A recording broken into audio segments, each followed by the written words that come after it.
ಸುತ್ತ ಅತ್ತಳಿಲು ಕೂಡ ಈ ಥರ ಹಬ್ಬ ಯಾವ ಊರಲ್ಲೂ ನಡೆಯಲ್ಲ. ನಮ್ಮೂರಲ್ಲಿ ನಡೆಯುತ್ತೆ. ಕೆಂಡಗನ್ ಸ್ವಾಮಿ, ಬಸವೇಶ್ವರ, ಮಾರಮ್ಮ, ವೀರಭದ್ರ ಸ್ವಾಮಿ, ಬಸವೇಶ್ವರ ಇವು ದೇವರುಗಳನ್ನ ನೋಡೋದೇ ಚಂದ. ಜೊತೆಗೆ ಜಾಗರ ಕೂಡ ನಡೆಯುತ್ತೆ.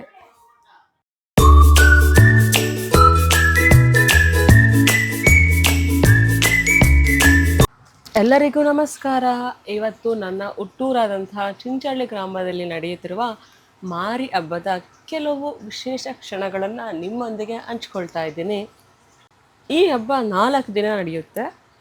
ಸುತ್ತಮುತ್ತ ಅತ್ತಳಿಲು ಈ ಥರ ಜಾತ್ರೆ ಎಲ್ಲೂ ಆಗಲ್ಲ. ಅಷ್ಟು ಕ್ರಮಬದ್ಧವಾಗಿ ನಮ್ಮೂರಲ್ಲಿ ಈ ಹಬ್ಬ ನಡೆಯುತ್ತೆ.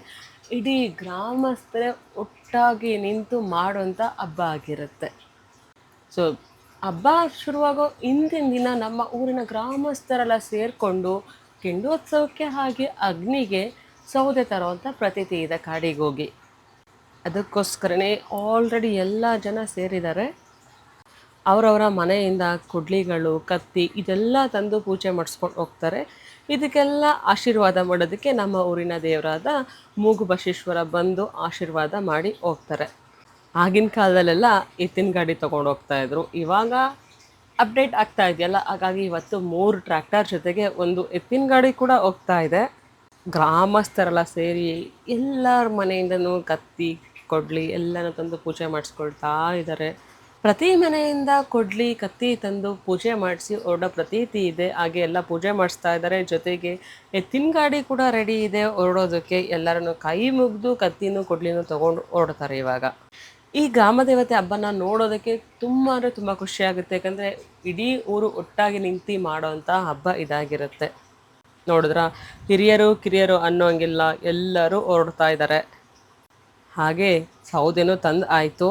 ಮಾರಮ್ಮನಿಗೆ ಶಕ್ತಿ ತುಂಬೋದಕ್ಕೆ ಪ್ರತಿ ರಾತ್ರಿ ನಮ್ಮ ಊರಿನ ಗಂಡು ಮಕ್ಕಳು ನೈಟು ರಂಗ ಕುಣಿತ ಹಾಕ್ತಾರೆ. ಇದನ್ನು ನೋಡೋದಕ್ಕೆ ಕಣ್ಣು ಸಾಲಲ್ಲ. ಏನಾದರೂ ದೇವಸ್ಥಾನದ್ದು ಇಲ್ಲ ಪೂಜೆ ಬಗ್ಗೆ ಅಪ್ಡೇಟ್ ಕೊಡಬೇಕಂದ್ರೆ ಗೋಮಿ ಬಂದು ತಮಟೆ ತೊಗೊಂಡು ಸಾರ್ಕೊಂಡು ಹೋಗೋ ಪ್ರತೀತಿ ಪ್ರತಿ ವರ್ಷವೂ ಇದೆ. ಡೇ 1 ಬಸವೇಶ್ವರ ಟೆಂಪಲ್ ಹತ್ರ ಹೋಮ ಮಾಡಿಸಿ ಜಾತ್ರೆನ ಶುರು ಮಾಡೋದು. ಯಾವಾಗ್ಲೂ ಹೋಮಕ್ಕೆ ಬಸವೇಶ್ವರ ಟೆಂಪಲ್ನ ಅರ್ಚಕರಾದ ನಿರಂಜನಣ್ಣ ಮತ್ತು ಅವರ ವೈಫು ಕೂತಿದ್ದಾರೆ. ಎಲ್ಲ ಗ್ರಾಮಸ್ಥರು ಒಬ್ಬೊಬ್ಬರಾಗಿ ಸೇರ್ತಾ ಇದ್ದಾರೆ. ಹಾಗೆ ಕೊಂಡೋತ್ಸವಕ್ಕೂ ಮುಂಚೆ ಫಸ್ಟು ಭೂಮಿನ ಪೂಜೆ ಮಾಡ್ತಾರೆ. ಯಾವ ಜಾಗ ಅಂತ ಬಂದು ದೇವರು ಹೇಳುತ್ತೆ, ಆ ಜಾಗದಲ್ಲಿನೇ ತೋಡಿ ಅಲ್ಲಿ ಕೆಂಡ ಹಾಕುವಂತಹ ಪ್ರತೀತಿ ಇದೆ. ಊರಿನ ಗ್ರಾಮಸ್ಥರೆಲ್ಲ ಸೇರ್ಕೊಂಡು ಸೌದೆ ತರ್ಬೋದು. ಆದರೆ ಈ ಏನು ಕೆಂಡೋತ್ಸವಕ್ಕೆ ಬೆಂಕಿ ಬೇಯಿಸೋದಿರುತ್ತಲ್ಲ, ಅದು ಒಂದು ಕುಟುಂಬಕ್ಕೆ ನಿಯಮಿತವಾಗಿರುತ್ತೆ. ಅದೇ ಕುಟುಂಬದ ಗಂಡು ಮಕ್ಕಳು ಈ ಕೆಂಡೋತ್ಸವಕ್ಕೆ ಬೆಂಕಿನ ಬೇಯಿಸ್ಬೇಕಾಗತ್ತೆ ಸೌದೆಗಳನ್ನ. ಹಾಗೆ ಕೆಂಡಗನ್ ಸ್ವಾಮಿ ಬಸವೇಶ್ವರ ಟೆಂಪಲಿಂದ ನಮ್ಮ ಗ್ರಾಮ ದೇವತೆಯಾದ ಮಾರಮ್ಮ ಟೆಂಪಲ್ ಹತ್ರ ಹೋಗಿ ಅಲ್ಲಿನ ಮಾರಮ್ಮನ ಅಂದರೆ ಬಸವೇಶ್ವರ ಸ್ವಾಮಿ ಹಾಗೆ ಕೆಂಡಗನ್ ಸ್ವಾಮಿಗೆ ತಂಗಿಯಾದಂಥ ಮಾರಮ್ಮ ನಮ್ಮ ಊರಿನ ಗ್ರಾಮ ದೇವತೆ, ಅವರನ್ನು ಕರೆದು ಊರಿನ ಹಬ್ಬದ ಬಗ್ಗೆ ಸ್ವಲ್ಪ ಕಟ್ಟುನಿಟ್ಟು ಬಗ್ಗೆ ಹೇಳ್ತಾರೆ. ಬಸವೇಶ್ವರ ಸ್ವಾಮಿ ಹಾಗೆ ಕೆಂಡಗನ್ ಸ್ವಾಮಿ ಏನು ಹೇಳ್ತಾರೆ ಅದೇ ನಮ್ಮೂರಲ್ಲಿ ನಡೆಯುವಂಥದ್ದು. ಇವಾಗ ಬಸವೇಶ್ವರ ಸ್ವಾಮಿ ಕೂಡ ಬಂದಾಯಿತು. ಊರಿನ ಗೌಡ್ರಿಗೆ ಮತ್ತು ಯಜಮಾನ್ರಿಗೆ ಹಬ್ಬದಲ್ಲಿ ಯಾವ್ಯಾವ ಥರ ಏನು ಲೋಪ ಆಗದೆ ನಡ್ಕೊಬೇಕು ಅನ್ನೋದನ್ನು ದೇವ್ರುಗಳು ಹೇಳಿ ಹೊರಡ್ತಾರೆ. ನಮಗೆ ಎಲ್ಲ ಹಬ್ಬದಲ್ಲೂ ಮಾರಮ್ಮ ಜೊತೆಗೆ ಕೆಂಡಗನ್ ಸ್ವಾಮಿ ಬಸವೇಶ್ವರನ ಕಣ್ಣು ತುಂಬಿಕೊಳ್ಳೋದೇ ತುಂಬ ಇಷ್ಟ. ಹಾಗೆ ಅಲಗಮೂಲೆಯಿಂದ ಬಸವಣ್ಣನ ರಥ ಕೂಡ ಬಂತು. ನಾನು ಮೊದಲೇ ಹೇಳಿದೆ ಅಲ್ಲ, ನಮ್ಮೂರಲ್ಲಿ ಎಲ್ಲರೂ ಈ ಕೆಲಸ ಮಾಡೋಂಗಿಲ್ಲ, ಒಂದು ನಿಯಮಿತ ಕುಟುಂಬ ಮಾತ್ರ ಅಂತ. ಆ ಕುಟುಂಬದವ್ರು ಆಲ್ರೆಡಿ ಮಾಡ್ತಾ ಇದ್ದಾರೆ. ಆದರೂ ಏನು ಖುಷಿ ಅಂದರೆ ಹಿರಿಯರು ನಡ್ಸ್ಕೊಂಡು ಬಂದಿದ್ದಾರೆ, ಅದನ್ನು ಈ ಕಿರಿಯರು ಕೂಡ ನಾವು ನಡ್ಸ್ಕೊಂಡು ಹೋಗ್ತೀವಂತ ನಡೆಸ್ತಾ ಇದ್ದಾರಲ್ಲ, ಅದೇ ಖುಷಿ. ಈಗಿನ ಕಾಲದಲ್ಲಿ ದೇವ್ರ ಮೇಲೆ ಯಾರಿಗೂ ಅಷ್ಟಾಗಿ ನಂಬಿಕೆ ಇರಲ್ಲ. ಬಟ್ ನಮ್ಮೂರಲ್ಲಿ ಎಲ್ಲರೂ ಈ ಶಾಸ್ತ್ರಗಳನ್ನು ಮಾಡ್ತಾ ಇದ್ದಾರಲ್ಲ, ಅದೇ ನಮಗೆ ತುಂಬ ಖುಷಿ ಕೊಡೋವಂಥ ವಿಷಯ. ಕೆಂಡೋತ್ಸವಕ್ಕೆ ಆಲ್ರೆಡಿ ಚಾಲನೆ ಸಿಕ್ಬಿಟ್ಟಿದೆ. ಬೆಂಕಿ ಹಾಕಾಯಿತು. ಇನ್ನೇನಿದ್ರು ಏನು 3 ಟ್ರ್ಯಾಕ್ಟರ್ ತಂದಿರೋಂತಹ ಸೌದೆ ಇದೆಯಲ್ಲ, ಅದನ್ನು ಸುಡೋದೇ ಬಾಕಿ. ಇದರಲ್ಲಿ ಇದೇ ಫ್ಯಾಮಿಲಿ ಕೆಂಡೋತ್ಸವಕ್ಕೆ ಕೆಂಡ ರೆಡಿ ಮಾಡೋ ಅಂತಹ ಫ್ಯಾಮಿಲಿ. ಊರಲ್ಲಿ ಹಬ್ಬ ಅಂತಂದರೆ ಇಡೀ ಊರೇ ಸಿಂಗಾರಗೊಳ್ಳುತ್ತೆ. ಅದಂತೂ ತುಂಬ ಚೆನ್ನಾಗಿರುತ್ತೆ ನೋಡೋದಕ್ಕೆ. ಎಲ್ಲ ಬೀದಿಗಳು ಸ್ವಚ್ಛವಾಗಿರುತ್ತೆ. ಹಾಗೆ ಸಂಜೆ ಕೆಂಡೋತ್ಸವ ಆದಮೇಲೆ ಸುತ್ತಮುತ್ತ ಗ್ರಾಮದಿಂದ ಬಂದಿರುವಂಥ ಎಲ್ಲರಿಗೂ ಅನ್ನ ಸಂತರ್ಪಣೆ ಇರುತ್ತೆ. ಮುದ್ದೆ, ಪಾಯಸ, ಕಡಲೆ ಹುಳಿ, ಅನ್ನ, ಸಾಂಬಾರು ಇದೆಲ್ಲ ಮಾಡ್ತಾ ಇದ್ದಾರೆ. ನಮ್ಮ ಊರಿನ ಗ್ರಾಮಸ್ಥರೆಲ್ಲ ಸೇರ್ಕೊಂಡು ಮಾಡ್ತಾ ಇರೋದು. ಪರು ಮನೆ ಅಂತ ಇದೆ. ಅಂದರೆ ಪರು ನಡೆಯೋ ಜಾಗ ಊರಿಂದ ಹೊರಗಡೆ ಇರುತ್ತೆ. ಅಂದರೆ ಊರಿನ ಎಂಟ್ರೆನ್ಸಲ್ಲೇ ಈ ಜಾಗ ಇರೋದು. ಪ್ರತಿ ವರ್ಷ ಅಲ್ಲೇನೆ ಪರು ಮಾಡೋದು. ಎಲ್ಲ ಗಂಡ್ಮಕ್ಳು ಸೇರಿಕೊಂಡು ಹಿರಿಯರೆಲ್ಲ ಸೇರಿ ಮುದ್ದೆ ಮಾಡ್ತಾ ಇದ್ದಾರೆ, ಅನ್ನ ಮಾಡ್ತಾ ಇದ್ದಾರೆ, ಜೊತೆಗೆ ಪಾಯಸ ಪ್ರತಿಯೊಂದು ಮಾಡ್ತಾ ಇದ್ದಾರೆ. ನೋಡಿ ಮನೇಲಿ ಹೆಣ್ಮಕ್ಳು ಮಾಡ್ತಾರೆ, ಆದರೆ ಊರು ಅಂತ ಬಂದಾಗ ಗಂಡ್ಮಕ್ಳು ಹಿಂಗೆ ನಿಂತ್ಕೊಂಡು ಮುಂದೆ ನಿಂತು ಮಾಡ್ತಾ ಇದ್ದಾರೆ. ನಮ್ಮೂರಿನ ಗಂಡ್ಮಕ್ಳೆಲ್ಲ ಮುದ್ದೆ ಕಟ್ತಾ ಇದ್ದಾರೆ. ಮನೇಲಿ ಅವ್ರ ಅಮ್ಮಂದ್ರಿಗೆ ಹೆಲ್ಪ್ ಮಾಡ್ತಾರೋ ಇಲ್ವೋ ಗೊತ್ತಿಲ್ಲ. ಊರಬ್ಬ ಅಂತ ಅಂದ ತಕ್ಷಣ ಎಲ್ಲ ಬಂದು ಒಟ್ಟಾಗಿ ನಿಂತು ಮುದ್ದೆ ಕಟ್ತಾ ಇದ್ದಾರೆ. ಸುಮಾರು 5,000 - 6,000 ಮುದ್ದೆ ರೆಡಿ ಮಾಡ್ತಾ ಇರೋದು ಇಲ್ಲಿ. ಎಷ್ಟು ಮುದ್ದೆ ಕಟ್ಟಿದ್ರಿ ಇವಾಗ? ಇವಾಗ 2,000 ಮುದ್ದೆ ಕಟ್ಟಿದ್ದೀವಿ. 2,000 ಆಯ್ತಾ? ಹಾಗೆ ಮುದ್ದೆಗೆ ನೆಚ್ಕೊಳ್ಳೋದಕ್ಕೆ ಕಡಲೆಹುಳಿ ಅಂದರೆ ಹಲಸಿನಕಾಯಿ ಸಾಂಬಾರು ರೆಡಿ ಆಗ್ತಾ ಇದೆ, ಅನ್ನ ಕೂಡ ರೆಡಿ ಆಗ್ತಾ ಇದೆ. ಜೊತೆಗೆ ಎಲ್ರಿಗೂ ಸಿಹಿ ಹಾಕಲೇಬೇಕಲ್ಲ, ಹಾಗಾಗಿ ಪಾಯಸ ಕೂಡ ರೆಡಿ ಇದೆ. ಹಾಗೆ ಸಾಂಬಾರು ಎಲ್ಲದು ಅಚ್ಚುಕಟ್ಟಾಗಿ ರೆಡಿ ಆಗ್ತಾ ಇದೆ ಹಿರಿಯರ ಸಮ್ಮುಖದಲ್ಲಿ. ಇದು ನಮ್ಮ ಊರಿನ ಪರು ಮನೆಯ ಒಂದು ಸಣ್ಣ ನೋಟ ಆಗಿರುತ್ತೆ. ಎಷ್ಟೇ ಮಾಡಿ ಏನೇ ಮಾಡಿ ಊರಲ್ಲಿ ಹಬ್ಬ ಅಂತ ಬಂದಾಗ ಎಲ್ಲರೂ ಒಟ್ಟಿಗೆ ಕುತ್ಕೊಂಡು ಒಂದು ಟೈಮ್ ಆದರೂ ಊಟ ಮಾಡಲೇಬೇಕಾಗುತ್ತೆ. ಹಾಗಾಗಿ ಪರು ಅಂತ ಆ ಕಾಲಿಂದ ಶುರು ಮಾಡಿರೋದು. ಇವಾಗಲೂ ನಮ್ಮ ಹಿರಿಯರು ಅದನ್ನು ನಡ್ಸ್ಕೊಂಡು ಹೋಗ್ತಾ ಇದ್ದಾರೆ, ಅದೇ ಖುಷಿ. ಹಾಗೆ ಕಿರಿಯರು ಕೂಡ ಕೈ ಜೋಡಿಸ್ತಾ ಇದ್ದಾರೆ. ಕೆಲವು ಗ್ರಾಮಸ್ಥರು ಊರಿಂದ ಹೊರಗಡೆ ಪರು ಮನೆಯಲ್ಲಿ ಅಡುಗೆ ರೆಡಿ ಮಾಡಿಸ್ತಿದ್ರೆ, ಇನ್ನು ಕೆಲವು ಗ್ರಾಮಸ್ಥರು ಊರೊಳಗಡೆ ಇರೋ ಟೆಂಪಲಲ್ಲಿ ಇರುವಂಥ ಬಸವೇಶ್ವರ ರಥನ ರೆಡಿ ಮಾಡ್ತಾ ಇದ್ದಾರೆ. ಯಾಕೆಂದರೆ ಕೆಂಡಗಂಡ ಸ್ವಾಮಿ ಬಸವೇಶ್ವರನ ಪರು ಮನೆಯಿಂದ ಕರ್ಕೊಂಬರ್ಬೇಕಾಗುತ್ತೆ ಕೆಂಡೋತ್ಸವಕ್ಕೆ. ಮಾರಮ್ಮ ದೇವಸ್ಥಾನ ಅರ್ಚಕರಾದ ಅನಿಲ್ ಅವರು ಇವ್ರ ಮೇಲೆ ನಮ್ಮ ಗ್ರಾಮ ದೇವತೆ ಬರೋದು. ಬಸವೇಶ್ವರ ಟೆಂಪಲಲ್ಲಿ ಹೋಮ ಆದಮೇಲೆ ಇಲ್ಲೂ ಮಾರಮ್ಮ ಟೆಂಪಲಲ್ಲೂ ಹೋಮ ಆಗಿದೆ. ಎಲ್ಲರೂ ಬಂದು ದೇವರ ಆಶೀರ್ವಾದ ತೊಗೊಂಡು ಹೋಗ್ತಾ ಇದ್ದಾರೆ. ಹಾಗೆ ನಾನು ಕೂಡ ದೇವರ ಆಶೀರ್ವಾದ ನನ್ನ ಮೇಲೆ ಇರಲಿ ಅಂತ ಕೈ ಮುಗಿದು ಬಂದೆ. ಆಲ್ರೆಡಿ ಊರಿನ ಜನ ಎಲ್ಲ ಸೇರ್ತಾ ಇದ್ದಾರೆ. ಕೆಂಡೋತ್ಸವ ರೆಡಿ ಆಗ್ತಾ ಇದೆ, ಕೆಂಡ ಕೂಡ ರೆಡಿ ಆಗ್ತಾ ಇದೆ. ಇದೆಲ್ಲ ಪೂರ್ತಿ ಏನು ಸೌದೆಗಳಿದೆಯಲ್ಲ ಎಲ್ಲ ಬೆಂದ ಮೇಲೆ ಕೆಂಡೋತ್ಸವ ಆಗೋದು. ಬಸವಣ್ಣನೂ ರೆಡಿ ಮಾಡಿದ್ದಾರೆ, ಜೊತೆಗೆ ರಥನೂ ಕೂಡ ರೆಡಿ ಮಾಡಿದ್ದಾರೆ. ಇವಾಗ ಊರಿನ ಗ್ರಾಮಸ್ಥರೆಲ್ಲ ವಾದ್ಯದೊಂದಿಗೆ ಹೋಗಿ ದೇವ್ರನ್ನ ಕರ್ಕೊಂಡು ಬರಬೇಕು. ಜೊತೆಗೆ ಸತ್ತಿಗೆ ಪಲ್ಲಕ್ಕಿ ದೇವ್ರುಗಳನ್ನ ಕರ್ಕೊಂಡು ಹೋಗಿ ಕರ್ಕೊಂಬರೋಂಥ ಪ್ರತೀತಿ ನಮ್ಮೂರಲ್ಲಿ ಯಾವಾಗಲೂ ಇರುತ್ತೆ. ಬಿಳಿ ಶರ್ಟ್ ಮೇಲೆ ನಮ್ಮ ಕೇಸರಿ ಶಾಲ್ ನೋಡೋದಕ್ಕೆ ಒಂಥರ ಖುಷಿ ಸಿಗುತ್ತೆ. ಸೊ ಗ್ರಾಮಸ್ಥರೆಲ್ಲ ಇವಾಗ ವಾದ್ಯದೊಂದಿಗೆ ಹೊರಡ್ತಾ ಇದ್ದಾರೆ ದೇವ್ರನ್ನ ಕರ್ಕೊಂಡು ಬರೋದಕ್ಕೆ. ಪರುಮನೆಗೆ ಬಂದಾಯಿತು. ಇವಾಗ ಪೂಜೆಗಳನ್ನ ನೆರವೇರಿಸ್ತಾ ಇದ್ದಾರೆ, ದೇವ್ರನ್ನ ಕರೆಯೋದಕ್ಕೆ ಆಹ್ವಾನ ಮಾಡ್ಕೊಳ್ಳೋದಕ್ಕೆ. ಇವತ್ತು ನಮ್ಮೂರಿನ ಕೆಂಡೋತ್ಸವದಲ್ಲಿ ಕೆಂಡಗಂಡ ಸ್ವಾಮಿ, ಬಸವೇಶ್ವರ, ವೀರಭದ್ರೇಶ್ವರ ಸ್ವಾಮಿ ಜೊತೆಗೆ ಮೂಗು ಬಸವೇಶ್ವರ ದೇವರು ಕೆಂಡ ಆಯೋದು. ಕೆಂಡಗಂಡ ಸ್ವಾಮಿ ಬರೋರು ಜೊತೆಗೆ ಬಸವೇಶ್ವರ ಬರೋರು ರೆಡಿ ಆಗ್ತಾ ಇದ್ದಾರೆ.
ಪರುಮನೆಯಿಂದ ಬಸವೇಶ್ವರ ದೇವಸ್ಥಾನದ ತನಕ ದೇವರುಗಳನ್ನು ಮೆರವಣಿಗೆಯೊಂದಿಗೆ ಮಡಿಯಲ್ಲಿ ಕರ್ಕೊಂಬರ್ತಾರೆ. ಮಡಿ ಹಾಸಿ ದೇವ್ರಿಗೆ ಸತ್ತಿಗೆ ಬರೋದಕ್ಕೆ ಎಲ್ಲದಕ್ಕೂ ದಾರಿ ಮಾಡಿಕೊಡ್ತಾ ಇದ್ದಾರೆ. ಇಲ್ಲಾಂದರೆ ನಮ್ಮ ಜನ ದೇವ್ರ ಜೊತೆನೇ ಬರಬೇಕು ಅಂತ ಹಿಂದೆ ಉಳ್ಕೊಳ್ತಾರೆ.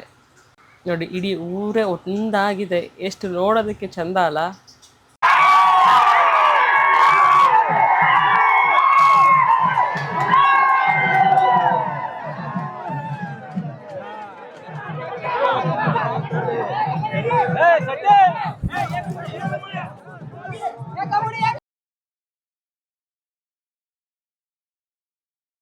ಯಾವುದೇ ತೊಂದರೆ ಇರಲಿ, ಕೆಟ್ಟ ದೃಷ್ಟಿ ಇಲ್ಲದೆ ನಮ್ಮೂರಿನ ಕೆಂಡೋತ್ಸವ ಆರಾಮಾಗಿ ಜರುಗ್ತು.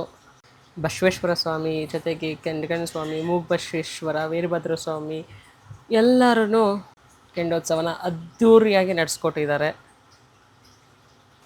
ಕೊಂಡೋತ್ಸವ ಆದ ತಕ್ಷಣ ಎಲ್ಲ ಗ್ರಾಮಸ್ಥರು ಸುತ್ತಮುತ್ತ ಇರೋವಂಥ ಗ್ರಾಮಸ್ಥರೆಲ್ಲ ಸೇರಿ ಹೋಗಿ ಬರೋ ಮನೇಲಿ ಏನು ಅನ್ನ ಪ್ರಸಾದ ಇರುತ್ತಲ್ಲ ಅದನ್ನು ಸ್ವೀಕರಿಸಿ ಬರೋವಂಥ ವಾಡಿಕೆ ಪ್ರತಿ ವರ್ಷವೂ ಇದ್ದೇ ಇರುತ್ತೆ.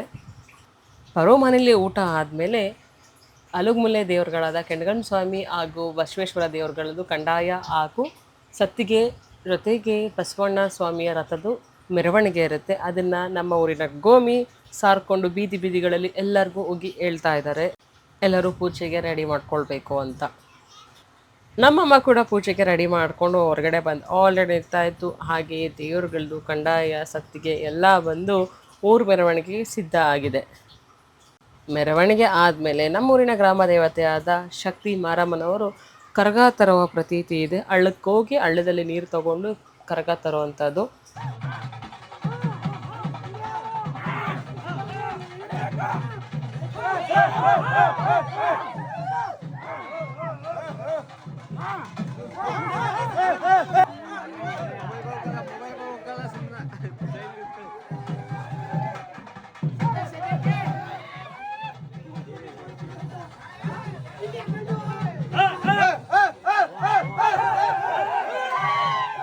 ಕರಗ ತಂದಮೇಲೆ ನಮ್ಮ ಊರಿನ ಗ್ರಾಮ ದೇವತೆ ಮತ್ತೆ ಹೋಗಿ ಅಗ್ನಿ ಕಂಬನ ಹುಡುಕಿ ತರೋ ಪ್ರತೀತಿ ಇದೆ. ನಮ್ಮ ಊರಿನ ಕೆಲವು ಗ್ರಾಮಸ್ಥರು ಅಗ್ನಿ ಕಂಬನ ಹೋಗಿ ಬಚ್ಚಿಡ್ತಾರೆ, ಮಾರಮ್ಮ ಹೋಗಿ ಹುಡುಕಿ ತರೋವಂಥದ್ದು.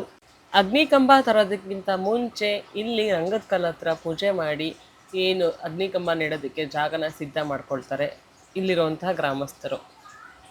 ರೆಡಿ ಆಗ್ತಾ ಇದ್ದಂಗೆ ಅಗ್ನಿ ಕಂಬನ ನಮ್ಮ ತಾಯಿ ಹುಡುಕಿ ಬಂದಾಯಿತು. ಏನೇ ಹೇಳಿ ನಮಗೆ ನೋಡೋದಕ್ಕೆ ಚಂದ ಈ ದೃಶ್ಯಗಳನ್ನು, ಅದು ಕಣ್ಣು ತುಂಬ ತುಂಬ್ಕೊಂಡಿದ್ದೀನಿ ಈ ವರ್ಷ ಅಂತೂ. ಅಗ್ನಿಗಳಿಗೆ ಕಂಬನ ಹಾಕಿ ಕಂಬ ಪ್ರತಿಷ್ಠಾಪನೆ ಅಂತೂ ಆರಾಮಾಗಿ ಯಾವುದೇ ತೊಂದರೆ ಇಲ್ಲದೆ ಆಗಿದೆ. ಆನಂತರ ತಂದಂತಹ ಕರಗನ ಆ ಅಗ್ನಿ ಕಂಬಕ್ಕೆ ಇಡ್ತಾರೆ. ಈ ಎಲ್ಲ ಕಾರ್ಯಕ್ರಮನೂ ಯಾರ್ಯಾರೋ ಮಾಡೋ ಹಾಗಿಲ್ಲ, ನಮ್ಮ ಊರಿನ ಗ್ರಾಮ ದೇವತೆಯಾದ ಶಕ್ತಿ ಮಾರಮ್ಮನೇ ಬಂದು ಈ ಕಾರ್ಯಕ್ರಮಗಳನ್ನು ಮಾಡೋದು. ಈಗ ಕಂಬನ ಯಾರೋ ಒಂದು ಕಡೆ ಹೋಗಿ ಬಚ್ಚಿಡ್ತಾರೆ, ಅದನ್ನು ಹೋಗಿ ನಾವು ಹುಡುಕ್ಬೇಕಂದ್ರೆ ತುಂಬ ಕಷ್ಟ. ಅದೇ ದೇವರಿಗೆ ತುಂಬ ಅಂದರೆ ತುಂಬ ಈಸಿ ಇರುತ್ತೆ. ಅದೇ ಥರ ನಮ್ಮೂರಿನ ಗ್ರಾಮ ದೇವತೆ ಹೋಗಿ ಆ ಕಂಬನ ಹುಡುಕಿ ತಂದು ಪ್ರತಿಷ್ಠಾಪನೆ ಮಾಡಿದ್ದಾರೆ. ಕರ್ಗ ಕೂಡ ಪ್ರತಿಷ್ಠಾಪನೆ ಆಯಿತು. ಈಗ ನಮ್ಮೂರಿನ ಗೋಮಿ ರೆಡಿಯಾಗಿದ್ದಾರೆ. ಜಾಗಾರ ತರೋದಕ್ಕೆ ರೆಡಿ ಮಾಡ್ಕೊಳ್ಳೋದಕ್ಕೆ ನಮ್ಮೂರಿನ ಮಕ್ಕಳೆಲ್ಲ ಹಾಗೂ ಹಿರಿಯರೆಲ್ಲ ಜಾಗರ ತರ್ತಾರೆ, ಅದನ್ನು ಸಾರ್ಕೊಂಡು ಹೋಗ್ತಾ ಇದ್ದಾರೆ. ಹಬ್ಬ ಅಂದರೆ ನಮ್ಮೂರಲ್ಲಿ ಎಲ್ಲರಿಗೂ ಕಣ್ಣಿಗೆ ನಿದ್ದೆ ಇರಲ್ಲ. ರಾತ್ರಿಯಿಂದ ಬೆಳಗಿನ ಜಾವ ತನಕ ಪೂಜೆಗಳು ನಡೀತಾನೆ ಇರುತ್ತೆ. ಜಾಗಾರ ಅಂತಂದರೆ ಹಬ್ಬ ಸಾರಿದಾಗ ಎಲ್ಲರ ಮನೇಲೂ ಈ ಅವರೆಕಾಳು ಜೋಳ ಇದನ್ನೆಲ್ಲದನ್ನು ಮನೆ ಒಳಗಡೆನೆ ತುಂಬ ಮಡಿಯಿಂದ ಭಕ್ತಿಯಿಂದ ಬೆಳೆಸ್ತಾರೆ. ಅದೇ ಜಾಗಾರ. ಸೂರ್ಯನ ಬೆಳಕಿಲ್ಲದೆ ಸ್ವಲ್ಪ ಗಾಳಿಯಲ್ಲಿ ಬೆಳೆಸೋವಂಥದ್ದು. ನಮ್ಮೂರಿನ ಹೆಣ್ಮಕ್ಳೆಲ್ಲ ತುಂಬ ಚೆನ್ನಾಗಿ ರೆಡಿಯಾಗಿ ಜಾಗಾರನೂ ಕೂಡ ರೆಡಿ ಮಾಡ್ಕೊಂಡು ತಂದಿದ್ದಾರೆ. ಪುಟ್ಟ ಮಕ್ಕಳೆಲ್ಲ ತಂದಿದ್ದಾರೆ. ಅದನ್ನೆಲ್ಲ ನೋಡೋಕೆ ತುಂಬ ಖುಷಿ ಆಗ್ತಾ ಇರುತ್ತೆ. ಹೆಣ್ಮಕ್ಳನ್ನ ಸೀರೆಯಲ್ಲಿ ನೋಡೋಕ್ಕೆ ಚಂದ. ಇನ್ನು ಪುಟಾಣಿ ಮಕ್ಕಳೆಲ್ಲ ಸೀರೆ ಹಾಕ್ಕೊಂಡು ಆ ಜಾಗಾರ ಇಟ್ಕೊಂಡು ಬರ್ತಿರೋದು ನೋಡೋದಕ್ಕೆ ಎರಡು ಕಣ್ಣು ಸಾಲದು. ಜಾಗಾರ ತಂದಮೇಲೆ ಅಲ್ಲಿನ ಅರ್ಚಕರುಗಳು ಆ ಜಾಗಾರಕ್ಕೆ ಪೂಜೆ ಮಾಡಿ ಎಲ್ಲರಿಗೂ ತೀರ್ಥ ಪ್ರಸಾದ ಕೊಟ್ಟು ಆಶೀರ್ವದಿಸ್ತಾರೆ. ಅವ್ರು ತಂದಿರೋಂತಹ ಜಾಗರಗಳನ್ನು ಅಗ್ನಿ ಕಂಬದ ಸುತ್ತ ಇಡ್ತಾರೆ. ಯಾಕೆ ಅಂತಂದರೆ ದೇವರಿಗೆ ಶಕ್ತಿ ಬರೋದಕ್ಕೆ ಅಂತ ಹೇಳ್ತಾರೆ ಹಿರಿಯರು. ಇಡೀ ಊರು ಒಟ್ಟಾಗಿ ಬರೋದಂದರೆ ಜಾಗ ಸಾಲಲ್ಲ ಅಂತ ನಮ್ಮ ಹಿರಿಯರು ಏನು ಮಾಡಿದ್ದಾರೆ ಅಂದರೆ ಒಂದು ಸಾಲು ಅಂದರೆ ಒಂದು ಬೀದಿಯವ್ರನ್ನ ಮೊದಲು, ಎರಡನೇ ಬೀದಿಯವ್ರನ್ನ ನೆಕ್ಸ್ಟು ಕರ್ಕೊಂಡು ಬಂದು ಪೂಜೆ ಮಾಡಿ ಕಳಿಸ್ತಾರೆ. ಇವಾಗ ಪಕ್ಕದ ಬೀದಿ ಅನ್ನೋದೇ ವನ್ನದ ಕೆರೆ ಅಂತ ಕರಿತೀವಿ, ಆ ಬೀದಿಯಿಂದ ಎಲ್ಲರೂ ತೊಗೊಂಬಂದಿದ್ದಾರೆ. ಹೆಣ್ಮಕ್ಳುಗಳು ನೋಡಿ ಎಷ್ಟು ಚೆನ್ನಾಗಿ ರೆಡಿಯಾಗಿ ಬಂದಿದ್ದಾರೆ. ಜೊತೆಗೆ ಮನೇಲಿರೋ ಲೇಡೀಸ್ ಎಲ್ಲ ಬರ್ತಾರೆ ಎಲ್ಲರ ಮನೆದು ಜಾಗಾರ ನೋಡೋದಕ್ಕೆ. ಅವ್ರ ಮನೆ ಚೆನ್ನಾಗಿ ಬಂದಿದೆಯಾ, ನಮ್ಮ ಮನೆ ಚೆನ್ನಾಗಿ ಬಂದಿದೆಯಾ, ಇದನ್ನು ನೋಡೋದು ಎಲ್ಲ ಊರಲ್ಲಿ ಇದ್ದೇ ಇರುತ್ತೆ. ಎಲ್ಲರಿಗೂ ಖುಷಿ ಇರುತ್ತೆ, ನಮ್ಮ ಮನೆ ಚೆನ್ನಾಗಿ ಬಂದಿದೆ, ಅವ್ರ ಮನೆ ಚೆನ್ನಾಗಿ ಬಂದಿದೆ, ಈ ಥರ ನೋಡೋದಕ್ಕೆ ಎಲ್ಲರೂ ಬರ್ತಾರೆ. ಸುತ್ತ ನೋಡಿ ಎಷ್ಟು ಜನ, ಯಾವ್ಯಾವ ಮನೆ ಇದೆ ಎಲ್ಲ ಏರಿ ಕೂತ್ಕೊಂಡು ನೋಡ್ತಾ ಇದ್ದಾರೆ. ಇವಾಗ ಇದು ಲೇಡೀಸ್ ಹಬ್ಬ. ಏನು ಕೆಂಡೋತ್ಸವ ಮತ್ತು ಮೆರವಣಿಗೆ ಆಗ್ತಾಯಿತ್ತು ಅದೆಲ್ಲ ಜೆಂಟ್ಸ್ ಮಾಡ್ತಾಯಿದ್ರು. ಇವಾಗ ಏನಿದ್ರು ನಮ್ಮ ಲೇಡೀಸ್ ಹಬ್ಬರ ಶುರುವಾಗಿದೆ. ಇವತ್ತಿಗೆ ಡೇ 1 ಕಂಪ್ಲೀಟ್ ಆಯಿತು. ಬೆಳಿಗ್ಗೆ 6 ಗಂಟೆನೂ ಆಯಿತು.